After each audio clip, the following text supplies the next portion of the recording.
¿Qué tal, amigazos? Vamos a resolver este problema que es típico de examen de admisión. La suma de tres números enteros consecutivos es 42. ¿Cuál es el menor? Y seguramente pensaste en plantear ecuaciones para llegar a la solución. Y bueno, yo también pensé lo mismo cuando me encontré por primera vez con este problema. Pero les recomiendo solo utilizar ecuaciones cuando sea estrictamente necesario, ya que al tratarse de un examen lo que menos tenemos es tiempo. Y debemos buscar otras alternativas para llegar a la solución de una manera más rápida, aunque esto ya depende mucho de la persona. Entonces vamos a resolver el problema sin y con ecuaciones. ¿Qué les parece? Así que empezamos con el análisis. Lo que sabemos es que tenemos tres números enteros y consecutivos, y al sumarse estos tres números nos da un resultado de 42. Perfecto. Ahora, muchachos, miren la importancia de analizar desde lo básico.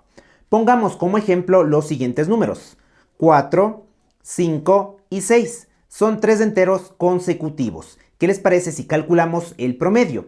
Esto se hace sumando los números igual a 15 y luego dividimos entre el total de números, que en este caso son tres números. Entonces observamos algo interesante. Al calcular el promedio nos arroja el siguiente número, que viene a ser 5. Y justamente este valor coincide con el número que se encuentra en medio, con el segundo número. Entonces podemos concluir que al tener tres enteros consecutivos y calcular su promedio, siempre el promedio será el número que se encuentre en medio. Y esto lo podemos ver con otro ejemplo. ¿Qué tal si tenemos los números 20, 21 y 22, enteros consecutivos? Calculamos el promedio como sumando, esto nos da 63, y dividimos entre el total, que es 3. Muy bien, el promedio nos arroja el siguiente número, 21. Y volvemos a tener como promedio el número que se encuentra en medio. Entonces, apliquemos esto para resolver nuestro ejercicio. Bien, ya tenemos la suma de los tres números. Calculamos el promedio dividiendo entre 3.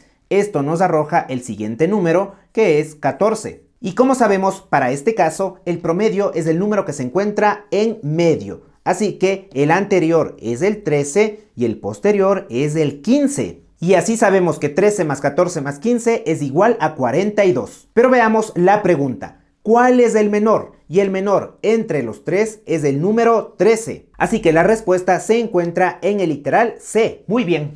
Entonces, como se dan cuenta, no hemos hecho uso de ecuaciones para llegar a la solución, sino más bien un análisis mediante el promedio. Claro está que esto depende de las condiciones del problema como tal. Y ahora resolvamos utilizando ecuaciones. Bien, atención, poner mucha atención.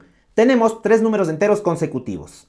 El primer número, el segundo número y bueno, acá está el tercer número. Ahora, para plantear ecuaciones necesitamos incógnitas y así pasamos del lenguaje cotidiano al lenguaje algebraico.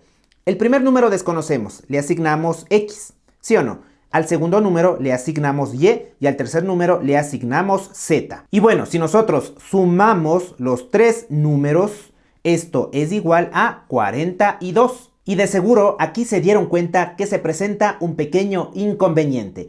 Y es que tenemos tres incógnitas y una sola ecuación. Recordemos que es necesario que el número de ecuaciones sea igual al número de incógnitas. Entonces, aquí no hace falta trabajar con tres incógnitas, sino simplemente con una. Es decir, a Y y a Z la vamos a expresar en función de X. Sabemos que se trata de tres números enteros y consecutivos. Así que, si el primer número es X, el siguiente es X más 1.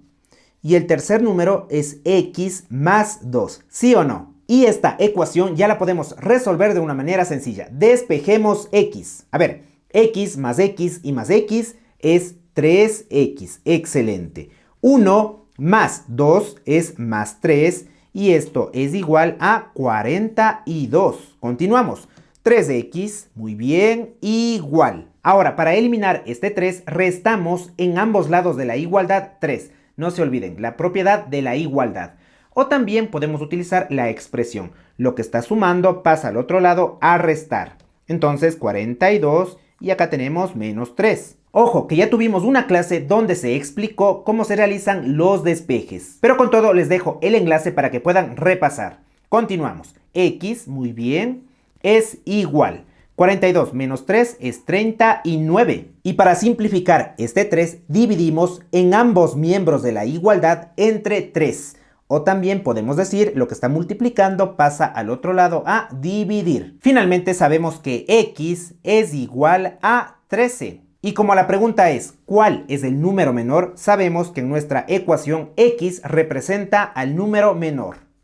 Ya tenemos la respuesta y se encuentra obviamente en el literal C. Y bien amigazos, quiero que comprendan que para llegar a la solución de un problema no tenemos un solo camino, sino varios. Y el escoger el más apropiado depende de ustedes, de su razonamiento y conocimiento. Y bueno, como siempre hay que practicar. Por favor, van a encontrar 3 números enteros consecutivos que al sumarse nos den 66. Dejen en los comentarios cuáles son esos 3 números y sin más amor y paz para todos, cuídense mucho.